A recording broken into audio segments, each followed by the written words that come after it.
Hello students, today we will do part 3 of group 17 elements.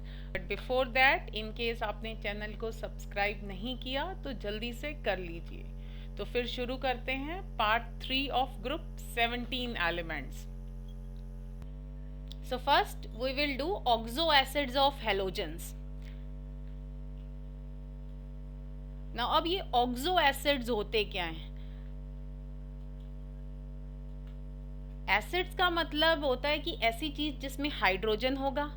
Oxo का मतलब हो गया इसमें ऑक्सीजन भी प्रेजेंट होगा एंड इसमें हाइड्रोजन और ऑक्सीजन के अलावा कुछ और एलिमेंट्स भी हो सकते हैं, जैसे कोई हेलोजन हो सकता है, fluorine, chlorine, bromine, iodine, phosphorus, sulphur या कोई और एलिमेंट्स.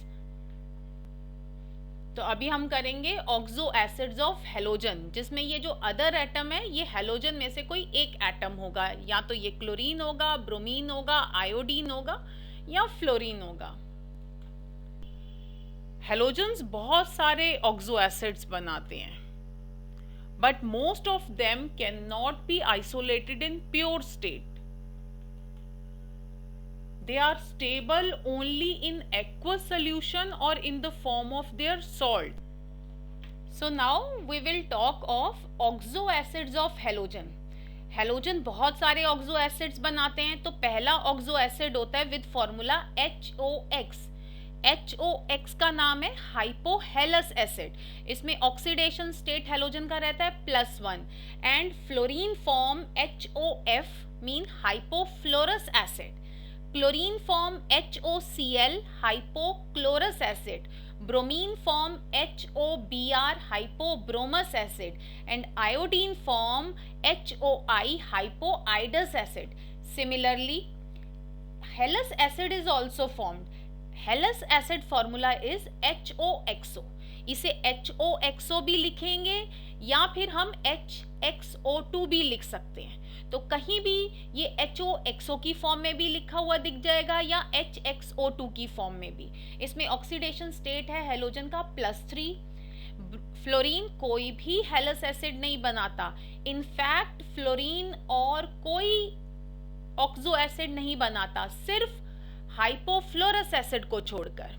तो ये एक क्वेश्चन है, बहुत इंपॉर्टेंट है. Why fluorine only form hypofluorous acid, या फिर why fluorine has only one oxo acid. So next is halic acid. Halic acid का फॉर्मूला है HOX2. HOX2 भी लिख सकते हैं, HXO3 भी लिख सकते हैं. Then perhalic acid. Formula of perhelic acid is HOXO3. So next is why fluorine form only one oxo acid HOF, या इसे बोलते हैं फ्लोरिक 1 एसिड या हाइपोफ्लोरस एसिड. तो मैंने अभी आपको बताया कि फ्लोरीन एक ही हेलो एसिड बनाता है. अब उसका कारण है high electronegativity and small size. और दूसरा आप सोच के बताइए. Yes, absence of d orbital. It can not expand it's octet. जब ऑक्टेट ही एक्सपैंड नहीं करता तो ये +5, +7, +3 ये शो नहीं करता. सो next is structure of oxo acids of halogen. तो जब भी आप स्ट्रक्चर बनाएंगे तो एक चीज आप हमेशा ध्यान रखिए, वो ये कि हेलोजन एटम्स जो होते हैं they are always bonded to one OH group in oxo acid. एक OH ग्रुप से वो जरूर जुड़े होंगे. सेकेंडली, कभी कभी किसी किसी केस में ये जो X है it form double bond with oxygen atom. Now you can see the structure of hypochlorous acid. इसमें जो क्लोरीन है वो OH से जुड़ा हुआ है. अगर ये हाइपोफ्लोरस एसिड होता तो क्लोरीन की जगह पे आप क्या लिखेंगे, फ्लोरीन एटम बना देंगे. अगर ये हाइपोब्रोमस एसिड होता तो क्लोरीन की जगह पे यहाँ पे ब्रोमीन आ जाता. Next is chlorous acid. Chlorous acid में भी आप देखेंगे जो क्लोरीन है वो एक साइड से OH से जुड़ा है और एक ऑक्सीजन से जुड़ा हुआ है through double bond. So next is chloric acid. Chloric acid में आप देख सकते हैं कि chlorine is attached to 1 OH and 2 oxygen atom through double bond. इसी तरह से अगर आयोडिक एसिड या ब्रोमिक एसिड पूछा जाता तो यहाँ पे आप ब्रोमिक एसिड और आयोडिक एसिड का भी स्ट्रक्चर बना देते। Next is perchloric acid. Perchloric acid में भी क्लोरीन OH से जुड़ा हुआ है और 3 ऑक्सीजन एटम से जुड़ा हुआ है थ्रू डबल बॉन्ड। इसी तरह से आप पर क्लोरिक एसिड की तरह पर ब्रोमिक एसिड और पर आयोडिक एसिड का भी स्ट्रक्चर बना सकते हैं। So now the topic is acid strength of oxo acids. एक क्वेश्चन एग्जाम में बहुत बार रिपीट होता है।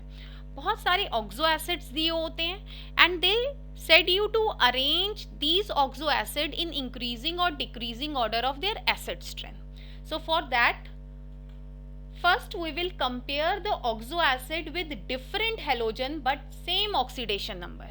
मीन हमें क्या करेंगे, आप कंपेयर करेंगे ऐसे ऑक्सो एसिड्स में जिसमें हेलोजन एटम तो अलग अलग है बट हेलोजन का ऑक्सीडेशन स्टेट जो है वो सेम है। तो इस तरह की ऑक्सो एसिड में जितना ज्यादा इलेक्ट्रोनेगेटिव होता है हेलोजन उतना ज्यादा एसिड स्ट्रेंथ होती है उस ऑक्सो एसिड की। You can see in this case HOF has greater acid strength than HOCl which has greater than HOBr which is greater than HOI। तो इस सब में हेलोजन की ऑक्सीडेशन स्टेट है +1, लेकिन जिसका साइज सबसे छोटा है मीन जो सबसे ज्यादा इलेक्ट्रोनेगेटिव है उसका oxo acid will be more acidic. In this case also you can see कि जितने भी हेलोजन्स हैं सबकी ऑक्सीडेशन स्टेट +5 है but oxo acids of chlorine HClO3 is more acidic than that of bromine HBrO3 which is more acidic than HiO3। इस case में भी you can see कि सब हेलोजन का ऑक्सीडेशन स्टेट +7 है। ऑल आर पर हेलिक acid but जो सबसे छोटा होगा मीन जो सबसे ज्यादा इलेक्ट्रोनेगेटिव हेलोजन होगा वो ज्यादा एसिडिक होगा। तो सबसे ज्यादा एसिडिक है पर क्लोरिक एसिड। फिर now we will discuss acid strength of different oxo acids of same halogen। तो इसमें you must remember more the oxidation state of halogen more is the acid strength of the oxo acids। now you can see that in HOX oxidation state is +1 while in HOXO it is +3। In HOX2 oxidation state of halogen is +5 and in HOXO3 it is +7। तो जितना ज्यादा oxidation state है उतनी acid strength ज्यादा है। तो आप इस एग्जांपल में भी देख सकते हैं HOCl सबसे कम एसिडिक है, उसके बाद आता है HClO2। मैंने यहाँ पे HClO2 को HOClO ना लिख के HClO2 लिखा है। तो एग्जाम में कभी कभी कंफ्यूज करने के लिए इस तरह से भी लिख देते हैं। देन HClO3 वहां पे +5 है एंड लास्ट इज HClO7 वहां पे ऑक्सीडेशन स्टेट है क्लोरीन की +7। So now you can find. Next topic is inter halogen compounds. Now question arises कि ये इंटर हेलोजन कंपाउंड्स होते क्या हैं। So now interhalogen compounds. When two different halogens react with each other, they form interhalogen compounds। और इनका formula क्या होता है XX-, जिसमें ये जो X है इसका ऑक्सीडेशन स्टेट है +1, X- क्या है -1। XX-3 oxidation state of X in this case is +3 while X- is -1। हमने ये दिखाने के लिए कि ये दोनों X जो है ना अलग अलग है, एक को हमने X लिख दिया एक को हमने X- लिख दिया। अगला फॉर्मूला होता है इंटर हेलोजन का XX-5 जिसमें X की ऑक्सीडेशन स्टेट +5 रहती है, X- की -1 रहती है। XX 7 डैश, इसके अंदर आप देखेंगे oxidation state of X is +7 और X डैश की है -1। तो इसमें एक चीज कॉमन है, वो ये कि X जो है it is the halogen of larger size, जिसका साइज बड़ा होगा उसको पॉजिटिव ऑक्सीडेशन स्टेट शो करने में ज्यादा आसानी होगी, और जिसका साइज छोटा होगा मीन X डैश का, उसकी हमेशा क्या रहेगी -1, क्योंकि X डैश का साइज छोटा है तो वो ज्यादा इलेक्ट्रोनेगेटिव है, और जो ज्यादा इलेक्ट्रोनेगेटिव होगा वो ज्यादा जो है माइनस ऑक्सीडेशन स्टेट शो करता है। या हम इसको इस तरह से भी बोल सकते हैं कि X is more electropositive than X dash, या इसको उल्टा बोल दें X dash is more electronegative than X।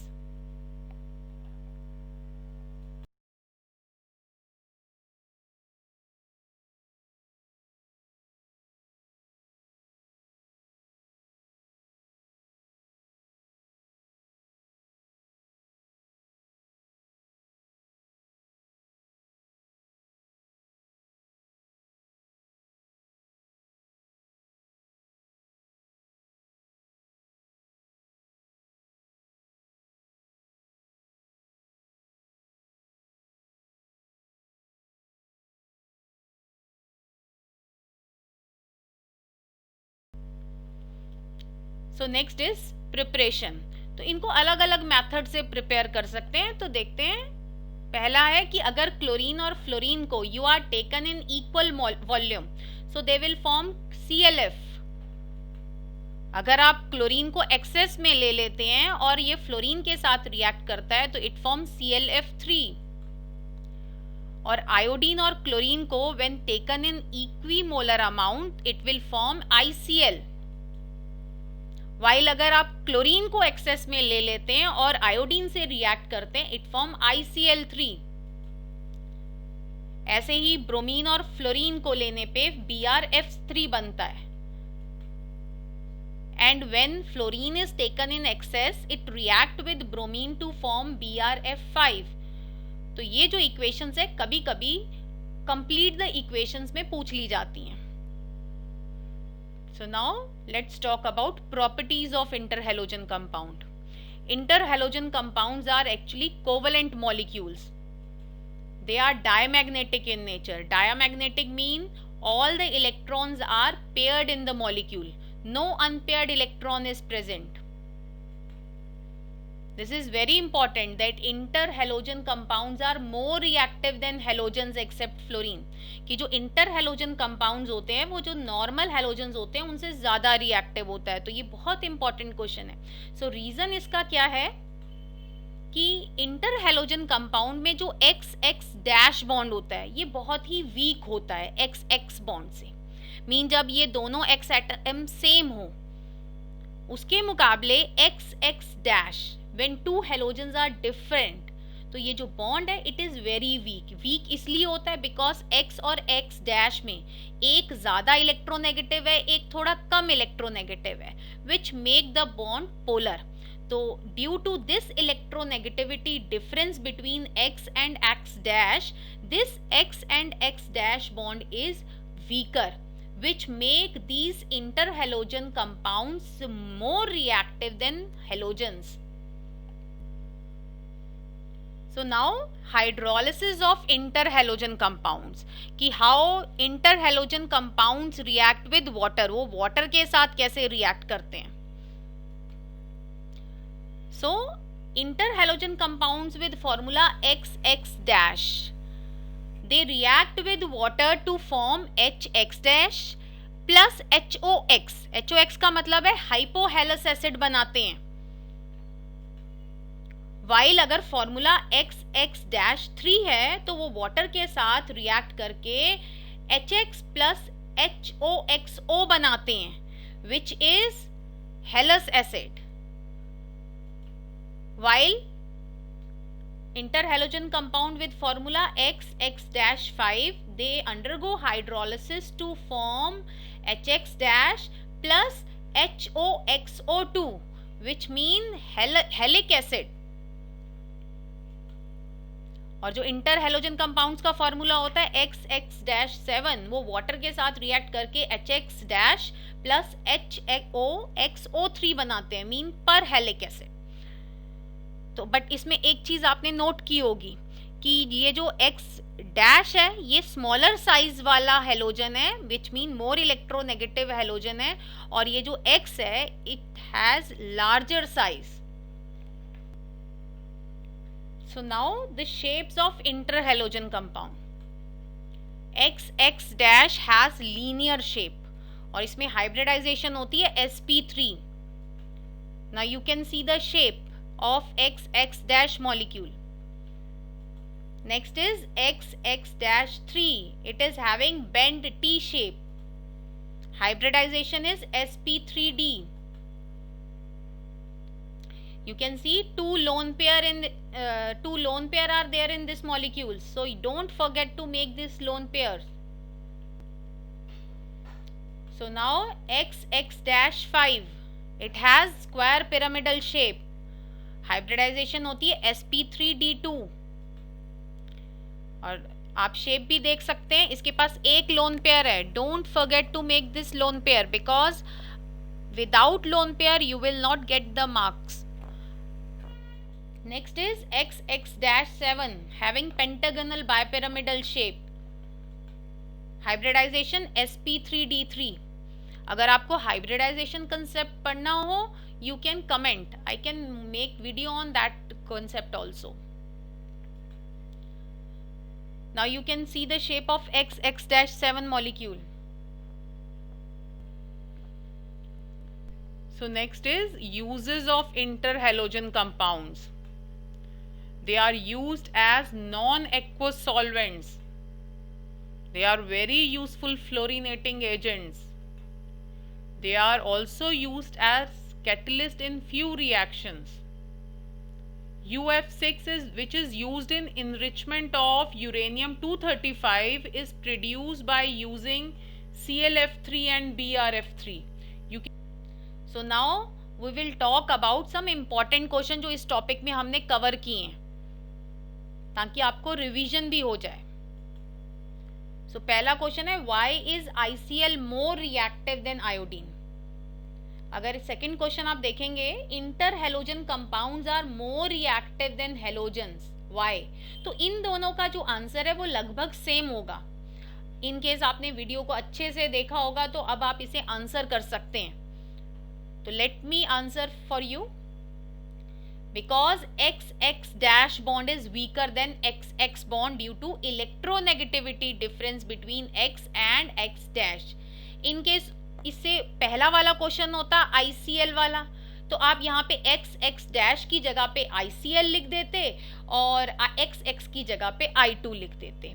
जो ऊपर वाला क्वेश्चन है वो स्पेसिफिक है, नीचे वाला जर्नल पूछा हुआ है. Next question is fluorine form only one oxo acid. I hope अब आप इसको आंसर कर सकते हैं. So answer will be yes, fluorine is more electronegative and it do not have d orbitals. Next question is जो कि बहुत बार paper में आता है वो ये है कि draw the structure of P block. में बहुत सारे क्वेश्चंस आते हैं, उनमें से एक क्वेश्चन हर साल रिपीट होता है, वो आता है कि स्ट्रक्चर बनाना मॉलिक्यूल्स का. ClF3, HOBRO3, HOBRO3 को HBRO4 भी लिखा हो सकता है. Then IF7 and last is BrF5. इन सब के स्ट्रक्चर बनाते time always remember to make the lone pair if it is present. अगर लोन पेयर है तो उसे बनाइए, अगर नहीं बनाएंगे you will not get the marks.